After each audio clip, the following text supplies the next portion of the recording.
오늘 주시는 말씀의 제목은 십자가의 고통은 사랑의 증표이다라는 말씀으로 은혜 나누겠습니다. 주님의 십자가의 고통만큼 주님이 우리를 사랑한다는 증표이에요. 오늘 이 말씀을 통하여서 여러분 안에 주님의 사랑, 그 크신 사랑이 들어오며 그때부터는 여러분이 천국을 경험하게 됩니다. 오늘 여러분의 마음이 어떤 상태로 왔는지 모르겠어요. 그러나 진정으로 하나님의 위로와 또 마음이 모든 것들이 다 씻김받고 주님의 보혈로 씻김받고 온전한 하나님의 사랑으로 채워져서 와, 천국 같다, 너무 행복하다 하는 축복의 시간, 회복의 시간, 치유의 시간 되시기를 바랍니다. 오늘 말씀은 마가복음 14장 27절 이하의 말씀이에요. 그 전의 내용은 예수님이 이제 십자가 형틀에 매달리기 전에 최후의 만찬을 하시고 이제 감난산으로 가자, 기도하러 가자 하는 장면에서 길에서 예수님과 대화가 제자들하고 대화하는 장면이 지금 시작되고 있습니다. 첫 번째, 우리가 인간적인 사랑은 어떤 사랑인지 한번 볼까요? 인간적인 사랑은 내가 힘들면 우리는 떠나고 버리는 사랑이에요. 그리고 나를 보호하는 사랑은 인간적인 사랑입니다. 근데 주님의 사랑으로 채워져야 되는데 맨 처음에 제자들도 인간적인 사랑을 합니다. 내가 고난당할 것 같고 내가 힘들 것 같으면 나를 보호하기 위해서 멀리 떠나는 그런 인간적인 사랑을 해요. 그래서 인간적인 사랑은 상처를 받게 되죠. 제자들이 어떻게 했는지 보겠습니다. 마가복음 14장 27절에 길을 가시면서 예수님이 말씀하셔요. 같이 읽겠습니다. 예수께서 제자들께 이르시되 너희가 다 나를 버리리라. 이는 기록된 바 내가 목자를 치리니 양들이 흩어지리라 하였음이니라. 예수님이 제자에게 말씀해요. 너희가 다 나를 버릴 거야. 지금 겟세마네 감난산으로 가시면서 제자들에게 뜬금없이 말씀하신 거예요. 너희가 다 나를 버릴 거야 라는 말씀을 하세요. 근데 이것은 기록된 스가랴서 13장 7절에 기록된 말씀이 뭐라고 하시냐면 내가 목자를 치리니 양들이 흩어지리라 하신 것처럼 그대로 이루어질 것이다. 우리 하나님 다 아시죠? 그래서 예수님 메시아로 이 땅에 왔을 때에 그렇게 양들이 다 흩어지게 된다. 내가 목자를 치겠다. 목자는 예수님이죠. 양들은 제자들, 우리들을 얘기합니다. 그런데 내가 목자를 치겠다 말씀하셔요. 누가 목자를 칩니까? 누가 예수님을 치시는 거예요? 하나님이 치시는 거예요. 그때에 가룟 유다 제자가 배신하고 은 30냥에 예수님을 팔고 그리고 서기가 대제장 바리새인들 말씀이 능한 자라고 자부했던 그들이 오히려 교만하여서 예수님을 죽이는 자리에 내몰고 빌라도가 판결하고 그런 것처럼 보이지만 그러나 하나님께서 허락하신 사건, 내가 목자를 쳤다 말씀하셔요. 저는 이 대목에서 또 한참 묵상을 했어요. 다음 절로 넘어가지가 않는 거예요. 내가 예수를 죽였다. 내가 형틀에 매달았다. 누가요? 하나님이. 그 사랑의 하나님이 우리에게 고난 주길 원치 아니하시고 우리에게 축복 주기를 원하시는 그 하나님이 내가 독자 아들 예수를 쳤다 말씀하셔요. 그래서 결국 우리가 구원의 은혜를 입었습니다. 여러분, 하나님이 예수 그리스도 이 땅에 보내셔서 우리의 죄값을 치르고 그 십자가 형틀에 매달게 하신 분은 하나님이신 거예요. 왜요? 왜 그렇게 하셨습니까? 그 사랑의 하나님이 우리를 사랑하기 때문에 우리를 살리기 위해서 우리를 영원한 나라에 데려가기 위해서 하나님은 할 수 없이 고난의 자리에 아들 예수 그리스도를 내모신 줄 믿습니다. 우리를 얼마나 사랑하시기에 어떻게 사랑하시기에 요한복음 3장 16절에 이렇게 말씀하셔요. 하나님이 세상을 이처럼 사랑하사 독생자를 주었으니 이는 그를 믿는 자마다 멸망하지 않고 영생을 얻게 하려 하심이라.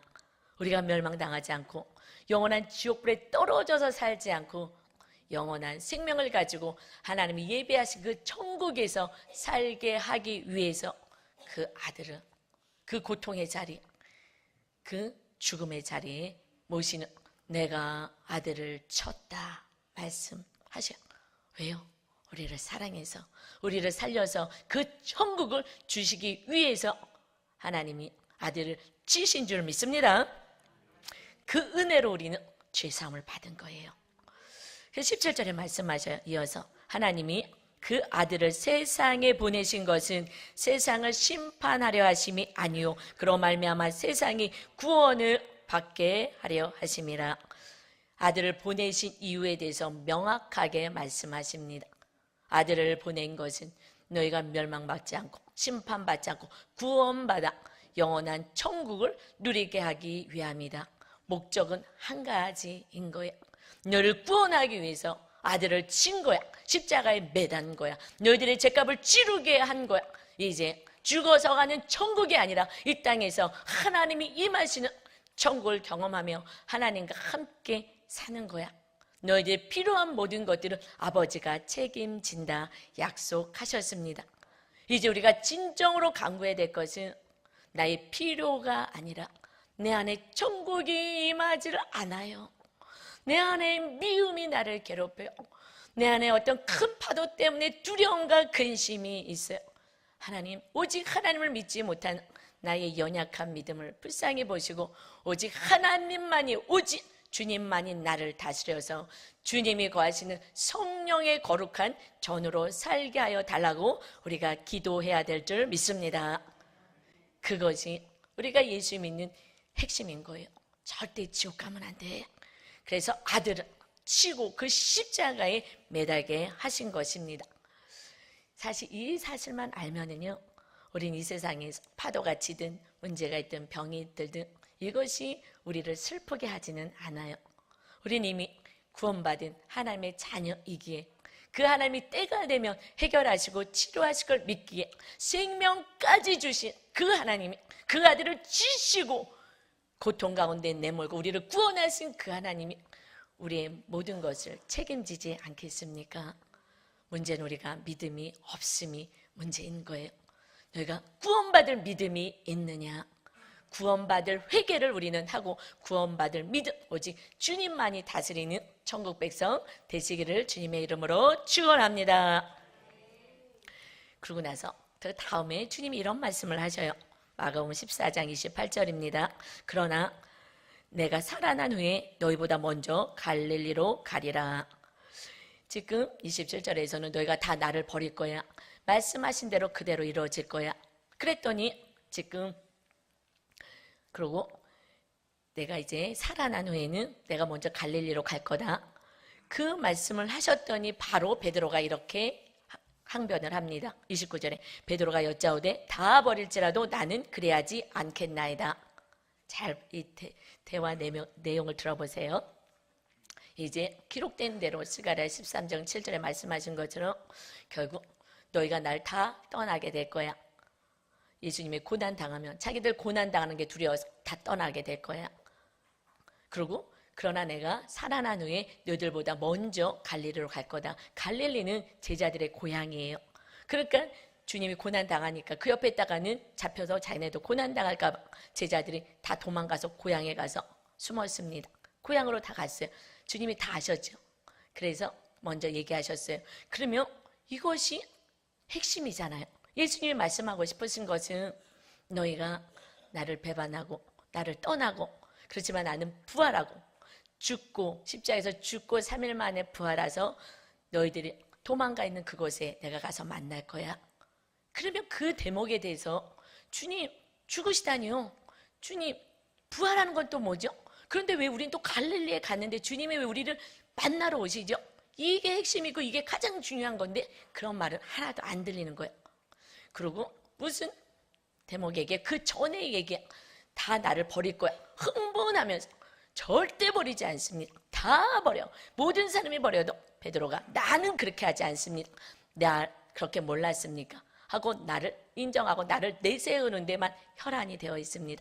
여러분, 오늘 말씀이 선포되고 여러분이 말씀을 봐도 영 안이 열리지 않으며 주님은 부활에 대해서 말씀하시고 천국에 대해서 얘기하는데 거기엔 관심이 없어요.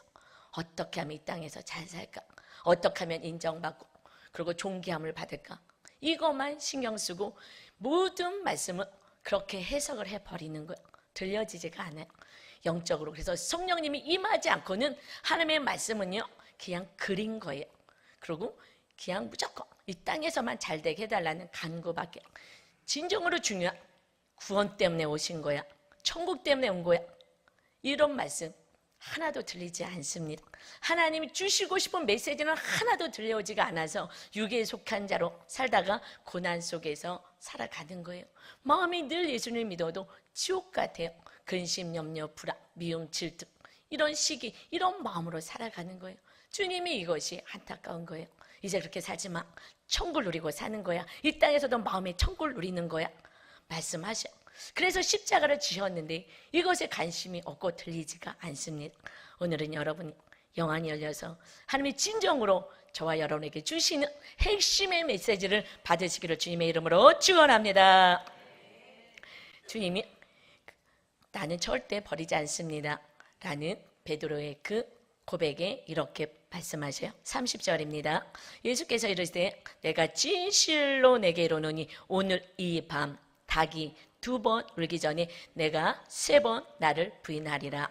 아주 디테일하게 말씀하셔. 그래, 부인하지 않겠다고. 그러나 오늘 이 밤에 닭이 2번 울기 전에 너가 나를 3번 부인할 거야. 여러분, 이거는 기가 막힌 일이에요. 자기의 삶을 우리는 어떤 순간에 그 오늘 밤에 조금 있다가 우리 삶 가운데 어떤 문제가 생기면 우리는요 주저앉고요. 하나님이 어디 계세요? 이렇게 할 수도 있는 연약한 자예요. 그래서 성령 하나님이 우리 안에 완전히 자정하지 않으면 마귀는 결국 우리를 쓰러뜨리는 거예요. 그래서 말씀하셔. 천국은 여기 있다 저기 있다 하는 게 너희 안에 있는 거야. 성령님을 모시고 살아야 되는 거야. 마귀와 싸워서 승리할 수 있는 거야. 문제와 싸워 승리할 수 있는 거야. 너가 지금 호언장담하느냐? 오늘 밤에 이 밤 너가 닭 울기 전에 2번 울기 전에 3번 부인한다. 하나님은요 우리의 과거의 모든 것, 현재의 모든 것, 미래의 모든 것을 다 알고 계십니다. 그러면 우리는 기도하면 되는 거예요. 지금 어려움이 있습니까? 고난이 있습니까? 앞으로 어떤 일들이 일어날지까지 다 아시는 하나님 앞에 여러분 온전히 기도하셔서 여러분의 모든 삶을 하나님의 뜻 안에서 그대로 축복 가운데 이루어지기를 간구하시는 여러분 되시기를 바랍니다. 그 베드로조차도 오늘 자기 입으로 무슨 말을 할지 조차도 모르는 거예요. 자기가 자기를 모르는데 여러분 무엇을 미래를 준비하겠습니까? 하나님께 맡기십시오. 그러지 않고서는 망하는 인생, 고난의 인생, 광야를 도는 인생을 살 수밖에 없어요. 주님이 분명히 그렇게 있으면 그렇다고요? 제가 그렇다고요? 하고 자기를 봤어야 돼요. 오늘 말씀이 아멘으로 들어가야 되는데 말씀이 아무리 선포돼도 아닌데 그거 아닌데 나 할 수 없는데 하면 아무 역사도 일어나지 않아요. 그렇게 얘기했을 때 제가 그렇다고요? 인정하고 싶지는 않으나 그러나 이렇게 자기를 이 말씀을 받았다면 베드로는 다른 인생일 거예요. 아닙니다 라고 얘기해요. 자기를 너무 모르는 거예요. 우리는 나 자신을 모르며 우리는 착각 속에 살아갑니다. 믿음 좋은 것으로 살아갑니다. 그랬더니 뭐라고 다시 고백하냐? 예수님 제가 그렇다고요? 겸손히 받을 수가 없는 거예요. 예수님께 더 나의 잘난 모습을 얘기하면서 31절 베드로가 심있게 말하되 내가 주와 함께 죽을지언정 주를 부인하지 않겠나이다 하고 모든 제자도 이와 같이 말하니라. 심있게 얘기하는 거 무슨 말씀입니까? 나는요 주님과 함께 내가 죽고 내 목숨을 주는 한이 있어 주님 부인하는 그러한 자가 아니에요. 그런데 그 밤에 닭이 울기 전에 이렇게 주님을 배반하는 이 일이 그대로 이루어지죠. 여러분 우리의 믿음은 혼장담할 수가 없습니다. 고난 앞에 장사가 없어요. 우리는 쓰러지고 넘어질 수 있는 자라는 것을 우리가 인정할 때에 날마다 겸손하여 오직 주님만 붙잡을 수 있는 그러한 하나님의 백성으로 살게 될 줄 믿습니다. 나는 이만하면 되지. 그때 넘어지는 거예요. 우리는 이만함이 없습니다. 마귀의 공격을 우리는 이겨낼 수가 없어요. 오직 주님만 붙잡고 넘어지고 또 일어나고 또 일어나고 하는 것입니다. 주님이요, 이들이 배신할 거 아는데 제자들도 절대 베드로처럼 우리는 주님 죽는 한이 있어도 배신하지 않습니다. 그런 그들을 책망하지 아니하시고 그들을 데리고 그래 너희가 배신하지 않으려면 이렇게 해야 되는 거야 하고 기도의 자리에 올라가십니다. 이것이 주님의 사랑이죠. 세상 사람들은 배신하고 우리를 힘들게 하고 그러면 떠나버려요. 예수님은 떠나지 않고 그들을 데리고 그것을 감당할 수 있도록 기도의 자리로 데려가십니다. 이것이 주님의 사랑입니다. 두 번째, 주님의 사랑을 보겠습니다. 마가복음 14장 32절에 그들의 겟세마네라 하는 곳에 이름에 예수께서 제자들께 이르시되 내가 기도할 동안에 너희는 여기 앉아 있으라 하시고, 제자들에게 여러 제자 12명이 있죠. 11명, 한 명은 가룟 요단 예수님 팔려고 지금 가 있고 그 제자들께 여기 있어라. 그러나 그 중에서 기도할 만한 자들을 데리고 가셔요. 33절입니다. 베드로와 야고보와 요한을 데리고 가실새 심히 놀라시며 슬퍼하사. 그 세 제자는 기도할 만한 그런 제자를 지금 데리고 가는 거예요. 그런데 마음이 심히 놀라셨다. 이것은요 원어로 에크탐베오라고 해요. 그래서 감정적으로 혼란스럽고 막 그 중압감, 마치 그 공황장애처럼 막 죽을 것 같은 그런 고통의 중압감이 있는 거예요. 그리고 슬퍼하셨다. 슬퍼하다. 아데모네오라고 합니다. 이것은 아주 괴로웠다. 정말 죽을 만큼 있는 거예요. 이 마음이요. 너무 괴로운 거예요. 왜요? 예수님은 육을 입으셨습니다. 우리랑 똑같아요. 이 육을 입었기 때문에 안 먹으면 배고프고 때리면 아프고 그런 육을 입고 또 온 인류에 제 짐을 지시기 때문에 마귀의 총 공격 앞에요. 죽을 것만 같은 공황장애 같은. 공황장애는 막 갑자기 막 숨이 멈춰서 막 그 공포감에서 죽을 것만 같다고 해요. 전 경험하진 않았지만 우리 집사님 가운데 그런 분이 계셔요. 그래서 남자분이라서 우리 유 목사님한테 전화 와요. 그럼 목사님이 밤에도 쫓아가서 기도하고 목사님 죽을 것만 같아요. 그러면 그래도 저도 이제 알았어요. 그럼 목사님이 그래 알았어 하면서 막 기도해 주시면서 또 쫓아가서 기도해 주시고 그렇게 하셔요. 그래서 알았죠. 어떤데?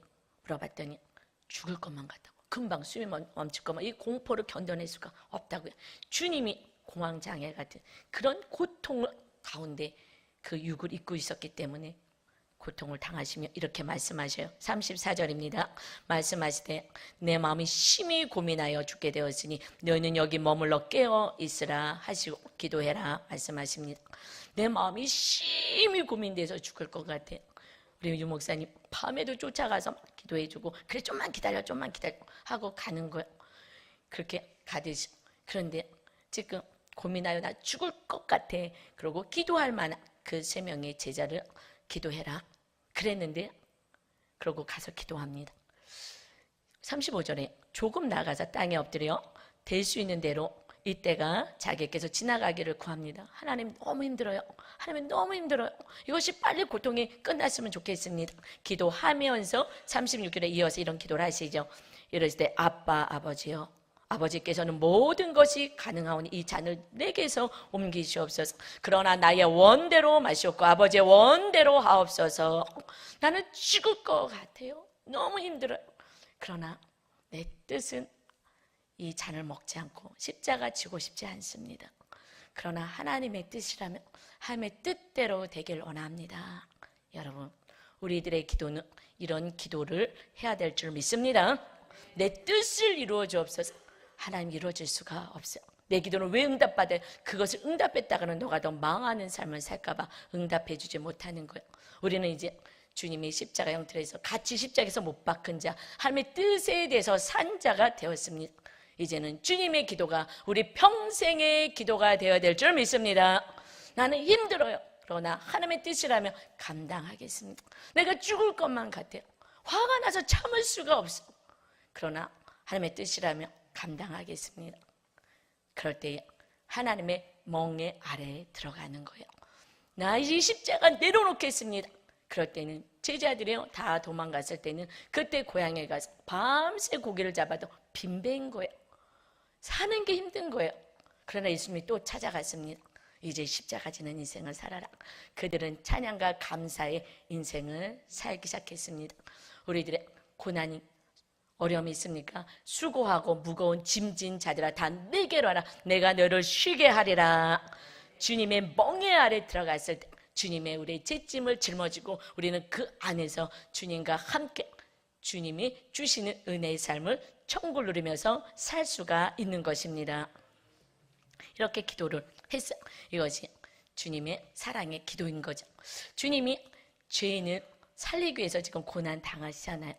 그런데 어떻게 끊임없이 용서하며 제자가 지금 돈 은삼신양에 팔아서 지금 그들을 군사들을 데리고 잡으러 오는 장면이고 이 제자들은 주님 다 도망가고 배신할 자들이고 근데 여러분 그것만 바라보며 우리들의 삶 가운데 주님이 고난 당하시고 그 배신 당하고 또 팔아버리는 제자에게 그 사건을 통하여서 십자가를 지고 인류의 구원이 있게 된 거예요. 우리들의 삶 가운데 누군가가 배신하고 누군가가 우리를 힘들게 하고 그 사건을 통하여서 구원의 역사가 있게 되는 것입니다. 우리를 온전케 하는 사건인 거예요. 그러나 저놈 가룟 유다가 저럴 수가 있어. 나를 30냥에 팔았다고.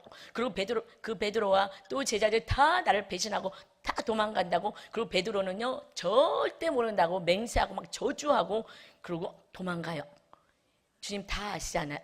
그럼에도 불구하고 끝까지 용서하고 사랑하시며 그것을 본다면 우리는요 괴로워서 살 수가 없어요. 미움 때문에 살 수 없습니다. 그런데 그 가룟 유다의 배신을 통하여서 그 유월절날 주님은 십자가에서 모든 인류의 구원의 길을 열어놓으신 거예요. 여러분 누군가가 우리를 힘들게 합니까? 그 사건 때문에 우리들의 삶 가운데 오직 하나님을 붙잡고 기도하여서 하나님께서 우리에게 주신 온전한 천국 하나님이 함께 하시는 그 천국을 누리는 자 그래서 나를 통하여서 구원의 역사를 이뤄가게 하는 십자가를 지는 자로 세우게 되는 줄을 믿습니다. 그리고 돌아오셨어요. 그랬더니 제자들이 자고 있습니다. 37절이에요. 돌아오사 제자들이 자는 것을 보시고 베드로에게 말씀하시되 시몬아 자느냐 내가 1시간도 깨어 있을 수 없더냐 시험에 들지 않게 깨어 있어 기도하라 마음에는 언의로되 육신이 약하도다. 우리 육신 약한 거 아십니다. 그러나 깨어서 기도하지 않으면 시험에 듭니다.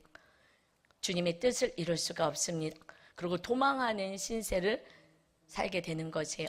시몬아 자냐 네 육신을 이기지 못하느냐. 여러분 육을 이기셔야 돼요.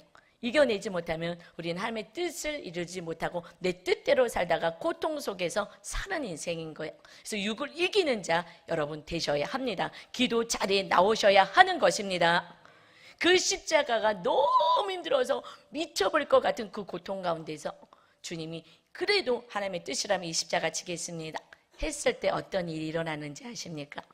누가복음 22장 43절에 이렇게 표현합니다. 천사가 하늘로부터 예수께 나타나 힘을 더하더라. 아멘. 도와주는 거야. 천사까지 동원해서 도와주는 거예요. 이 사명을 감당할 수 있도록 도와주는 거예요. 44절입니다. 그래서 예수께서 힘쓰고 애써서 더욱 간절히 기도하더니 땀이 땅에 떨어지는 핏방울 같이 되더라. 예수님이 십자가 형틀에 매달려서 우리의 구원을 주시고 천국을 주신 것은 죽음은 죽으리라 간절히 기도해서 마귀를 꺾고 어떤 마귀요? 내 뜻대로 살게 만드는 육체의 고난 없이 편안하게 나 혼자 잘 살고 싶은 그 마음과 싸운 거예요. 그리고 결국 하나님의 뜻을 붙잡고 그 뜻대로 살겠습니다 하는 그 기도는 힘쓰고 애쓰고 더욱 간절히 기도하지 않으면 우리는 십자가 다 내려놓고 나 혼자 살겠다고 그것이 망하는 길이고 더 고통의 길인지도 모르고 그러고 살아간다는 것입니다. 여러분 기도하십시오. 그러면 그 십자가가 주님이 주시는 천국의 안식까지 경험하게 될 줄 믿습니다. 예수님은 그렇게 모세혈관이 터져질 정도로 구원을 위해서 기도하고 있는데요. 제자들은 어떻게 하고 있는지 볼까요? 39절입니다. 다시 나아가 동일한 말씀으로 기도하시고 다시 오사 보신즉 그들의 잔이 이는 그들의 눈이 심히 피곤함이라. 그들이 예수께 무엇으로 대답할 줄을 알지 못하더라. 예수님을 볼 면목이 없는 거죠. 늘 잠자고 있으니까. 그런데 육이 피곤한 거예요. 그게 밤이니까 피곤해서 그렇습니다. 그런데 여러분, 결국 그 죽을 것 같은 고난, 십자가를 지고 가는 삶은요, 그 수제자들, 그 제자들도요, 내가 죽을 것 같이 힘들어. 그래도 그걸 공감이 안 되는 거예요. 여러분, 남의 일은 공감이 잘 안 돼요. 이 십자가는요, 내가 외롭게 지고 가는 것입니다. 이것은 누구랑 같이 지는 게 십자가가 아니에요. 내가 지고 가는 거예요. 왜 날 몰라줘? 나만이 겪어야 되고, 내가 짊어질 때에 그때 하나님이 위로하시고 힘을 주시고 하나님이 함께 하셔서 하나님이 지는 그 십자가 밑에서 안식을 누리게 되는 것입니다. 사람 찾아다니지 마세요. 사람이 위로하지 않습니다. 오직 주님 안에 이 십자가를 짓고 외로운 그 길로 걸어갈 때에 나의 십자가를 지는 그 순간 주님이 우리와 함께 하시고 안식을 주시고 그래 잘했다. 내가 이 십자가 지어줄 거야 하고 말씀하셔요. 이제 세 번째 14장 41절입니다. 세 번째 다시 또 오셨어요. 그랬더니 이제 말씀하십니다. 세 번째 오사 그들에게 이르시되 이제는 자고 쉬라. 그만 되었다. 때가 왔도다. 보라 인자가 주인의 손에 팔리느니라. 이제 됐어. 쉬고 자라. 이제 기도할 때가 아니야. 여러분, 기도할 때가 있는 거예요. 고난이 있는데 기도하지 않습니까? 이거는 도망가고 고난의 사건이 길어지는 것입니다. 어려움이 왔을 때에 여러분 기도의 자리에 나와서 기도하셔서 이 문제가 하나님의 손에 올려갈 수 있도록 하시기를 바랍니다. 주님이 팔리시는 그 장면이 왔어요. 그러면서 42절에 말씀하십니다. 자, 이제 일어나라. 말씀하셔. 같이 읽습니다. 일어나라 함께 가자. 보라 나를 파는 자가 가까이 왔느니라. 기도하셨기 때문에 십자가를 짊어질 수 있었던 거예요. 여러분이 기도할 때에 여러분의 그 축복의 십자가, 구원을 주고 이웃의 구원을 주는 십자가를 질 수가 있습니다. 우리는 날마다 기도 후에 일어나서 승리의 그 십자가를 지면서 주님과 함께 천국을 향해서 나가는 하나님이 예배하신 놀라운 축복 가운데 거하시는 여러분 되기를 주님의 이름으로 축원합니다. 여러분, 오늘은 이 말씀대로 사는 주님의 제자의 삶을 살아내는 우리 집사님 두 분의 간증을 들으려고 해요. 오늘 말씀 듣고 집에 가서 또 잊어버리고 내 뜻대로 사는 분들이 많이 있습니다. 우리는 말씀을 붙잡고 뜻 가운데 있어야 하게. 그래서 준비해 주세요. 예. 그래서 그대로 살아내는 그 삶까지 오는, 그래서 천국을 경험한 주님의 소망이고 저의 소망인 그 하나님의 나라가 임하는 삶이 어떤 삶인지에 대해서 살아내신 우리 집사님들의 간증을 통해서 우리도 도전받고 이제 이렇게 살기로 우리가 작정하기를 바랍니다. 우리 진미 지역장님 먼저 나와서 같이 은혜 나눠주시겠습니다. 어린 시절 아버지께서 일찍 돌아가셨기에 가난한 환경에서 자란 저에게 교회는 참 평안과 쉼을 공급해주는 곳이었고 아버지의 사랑이 느껴지는 곳이었습니다. 그랬기에 누가 가라 마라 할 것 없이 저 혼자 그 누구보다도 교회에 빠지지 않고 열심히 예배드리며 헌신 봉사도 빼놓지 않고 잘 했기에 신앙만큼은 자부하며 살았습니다. 그런 저의 교만함이 인생에 있어서 가장 중요한 결혼을 결정하는 데 있어서 남편쯤이야 내가 기도하고 원하면 교회도 잘 나갈 거고 예수님 잘 믿을 수 있을 거야 착각하며 불신 결혼하면 안 된다고 그렇게 말씀하셨음에도 불구하고 큰 죄의식 없이 세상 가치관을 쫓아 불신 결혼한 것이 제 신앙의 밑바닥이 드러난 가장 큰 사건인 것 같습니다.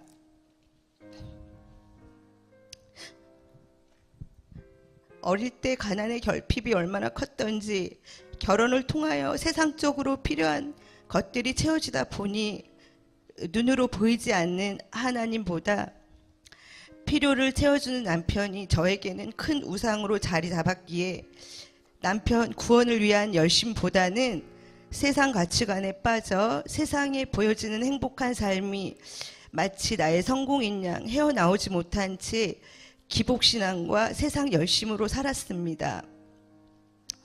그 결과 제가 우상으로 삼았던 남편을 통해 예수님께서 십자가를 등에 지고 가신 것처럼 남편의 핍박과 고난의 십자가를 지고 갈 수밖에 없는 상황이 오고 말았습니다. 그동안 제 안에 말씀이 없었으니 하나님이 계획하신 일이 무엇인지 생각하지도 않고 저의 세상 욕심을 채우고자 남편을 돈 벌어주는 기계처럼 생각하고 남편을 통제하는 저의 모습을 누구보다도 잘 아시는 주님께서 남편이 3년이라는 기간 동안 일을 하지 않고 말도 하지 않고 저축해 놓았던 돈을 저도 모르게 다 찾았으며 얼마 전에는 갖고 있던 리조트까지 다 팔아버리는 사건을 허락해 주셨습니다. 그야말로 저에게는 하나님보다 더 믿었던 남편과 물질 우상을 동시에 내려놓을 수밖에 없는 사건이었습니다. 부끄러운 고백이지만 말씀 묵상을 하면서도 내 죄가 인정되지 않으니 변하지 않는 남편을 죽이고 싶다는 마음까지 들었습니다. 이런 마음이 들 때쯤 되면 지치고 힘들어서 이제 그만하고 이혼하고 싶다는 마음까지 든 적도 있습니다. 그러나 끊임없이 내 죄를 보고 회개하라고 말씀하시고 끝까지 지금의 자리를 지키며 말씀을 지켜 행해야 한다는 목사님의 말씀에 순종하여 제 자리에 매여 말씀 묵상으로 나의 죄를 보고 회개하며 말씀대로 살려고 발버둥치다 보니 구원의 말씀이 정확히 들려지고 보여지기 시작했습니다. 마가복음 5장 말씀 중에 회당장이 죽어가는 자신의 딸을 위해 주님께 오셔서 그 위에 손을 얹어 구원해달라고 간청합니다. 혈루증 앓던 여자는 예수님 옷에 손을 대기만 해도 구원을 받으리라는 믿음으로 예수님 뒤로 와서 손을 댑니다. 주님께서는 구원을 받으리라고 말씀하십니다. 오직 예수님의 구원을 바라는 회당장과 혈루증 앓던 여인을 묵상하면서 예수님은 오직 구원 때문에 구원의 목적이 있으신데 그동안 남편에 대한 구원을 바라는 믿음 없이 그저 돈 벌어주는 기계로 여기며 진실한 사랑으로 섬겨주지 못했던 저의 죄를 회개케 하셨습니다. 그동안 막연했던 머릿속으로만 생각했던 구원이 마음속 깊이 말씀으로 스며드니 지금 겪고 있는 고난이 먼저 나의 온전한 구원과 가족의 온전한 구원을 위한 사건임이 확실히 믿어짐과 동시에 나의 구원을 위해 십자가에 못 박혀 죽으시기까지 모진 고통과 수치심을 감당하신 하나님의 사랑에 하염없이 눈물이 났습니다. 하나님의 사랑이 제 마음속에 들어오니 말을 하지 않아도 돈을 벌지 않아도 돈을 주지 않아도 하루도 빼놓지 않고 술을 먹어도 그동안 모아두었던 돈을 다 날려버려도 밉지가 않습니다. 남편의 존재를 사랑할 수 있게 하신 주님께 감사합니다. 잘못을 구해도 아직까지 마음의 문을 닫고 열어주지 않는 남편이지만 제 죄가 100% 인정이 되니 인내하며 기다릴 수 있습니다. 죽을 것 같은 고난 뒤에 반드시 부활이 있음이 확실히 믿어지기에 환경을 바라보지 않고 구원은 하나님 손에 달린 것이기에 남편 또한 온전히 주님께 맡기고 하나님의 사랑에 힘입어 남편 구원을 위해 저는 참된 사랑만 하겠습니다. 이 과정을 통하여 제일 먼저 하나님께서 세워주신 가정의 질서가 바로 세워지고 가정의 온전한 구원과 또한 저의 약재료를 통하여 남편과의 어려움을 겪고 있는 지체들에게 위로하며 끝까지 중보 기도로 구원의 사명을 잘 감당하는 자가 되겠습니다. 감사합니다. 우리 처음에 간증해 주신 집사님은 우리 교회 오래 계셨던 지역장님이셔요. 집사님은 기도를 많이 하세요. 하루에 2-3시간 기도하며 그 남편을 구원하기 위해서 힘을 씁니다. 핍박받는 건 단 한 가지예요. 교회 나와. 교회 안 나오기 때문에 돈도 안 주고 핍박받고 다 없애는 거예요. 그래서 구원을 위해서, 가정의 구원을 위해서 핍박을 받고 있는 것입니다. 그런데 자녀들은 얘기해요. 엄마, 우리 집이 천국이에요. 너무 좋아요. 대학생 딸도 기숙사에서 전화하면 말씀을 같이 나누고, 그러고 아들도 고등학교 다니는데 철야에 나오고 말씀 묵상하고, 엄마, 우리 집이 천국이에요. 제일 좋아요. 그 아빠를 같이 끌어안고 그 아빠의 그 연약함, 술 먹고 하는 그런 모든 것들 끌어안고 살아가는 그 엄마를 보면서 아이들은 믿음이 회복되고 그 천국이 자녀들까지 넘어갔어요. 이제 끝까지 십자가 지면서 가면 그 남편도 구원의 역사를 이루게 될 줄 믿습니다. 기도하지 않고는 목사님 이겨낼 수 없어요. 기도하지 않으면 죽여버리고 싶어요. 그리고 헤어지고 싶어요. 내가 왜 이렇게 살지? 생각이 들어요. 그러나 신기해요. 기도하며 그러면 주님이 나를 용서하고 사랑한 그 사랑이 들어와서 무슨 짓을 해도 밉지가 않아요. 주님이 우리에게 요구하는 사랑은 그런 사랑인 줄 믿습니다. 두 번째, 이렇게 너무나도 글도 잘 쓰고 이렇게 간증한 집사님은 우리 교회 한 3달 됐나요? 오신지? 그런데 매일 묵상하고 양육받고 하라는 대로 해요. 새벽 예배도 나오고 수요 예배 나오고 절에 예배 나오고 말씀대로 살겠다고 몸부림쳤더니 그렇게 미워했고 화를 냈던 그 아이가 사랑스럽게 보이고 이번에는 무슨 큰 상도 받았대요. 아이가 회복이 되고. 여러분, 우리는 나를 보지 않으면 너를 봐요. 내 안에 드러운 것이 있는 거, 이것을 말씀을 통하여 묵상을 통해서 빼어내고 그 자리에 하나님이 계시고 하나님의 말씀이 우리를 다스리게 할 때에 천국이 경험되게 되는 줄 믿습니다. 하나님이 우리 교회 작년에 1월 1일 세워질 때 저에게 말씀하셨어요. 이 건물은, 교회는 세워졌다. 내가 세웠다. 우리 성도님이 많지 않은데 주님의 은혜로 세워주셨어요. 기적처럼 세워주셨어요. 이제 한 영혼의 그 마음에 성전을 세워라. 성전은 너와 리더들이 세워가야 된다.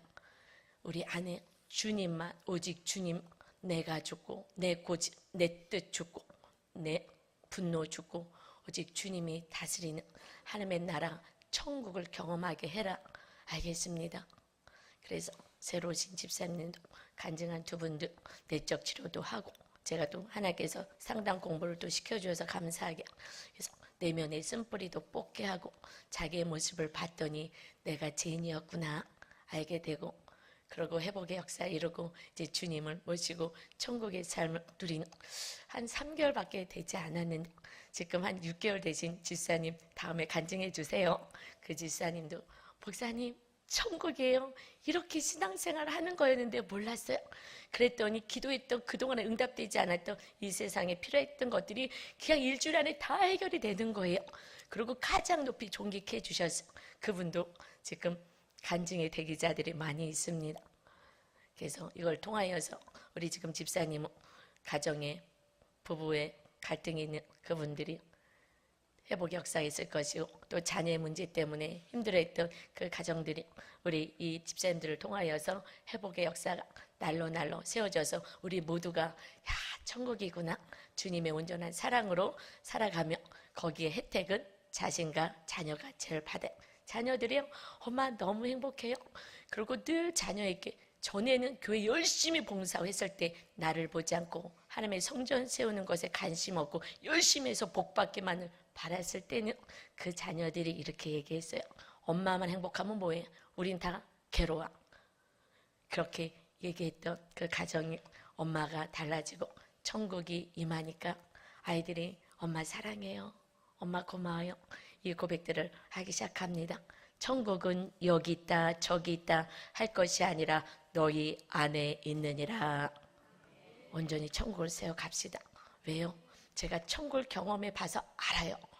이렇게 살았어야 되는데, 그러나 우리 집사님 한 분 한 분이 순종하면서 따라와 주니 저들도 동일하게 제가 느끼는 천국, 그래서 저는 정확히 천국이 저 하늘에 예비되어 있음을 압니다.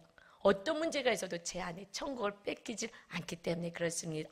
여러분, 진짜 믿음 생활, 바른 신앙의 눈이 뜨고 영안이 열리고 제자들에게 아무리 부활을 얘기하고 천국을 얘기하고 구원을 얘기해도 관심 없는 그 제자 같은 인본주의적인 신앙생활 하지 마시고, 이제 내 영혼이 깨어나서 하나님의 기뻐하시는 십자가를 지고 나의 구원을 통하여서 이웃을 끊임없이 용서하고 사랑해서 구원의 가정을 이루고 그것을 확대해 나가는 진정으로 하나님이 기뻐하시는 십자가를 찌는 저와 여러분 되시기를 주님의 이름으로 축원합니다. 우리 주여 일창하시고 한번 기도하겠습니다. 주여, 아버지 하나님, 우리 집사님들을 축복합니다.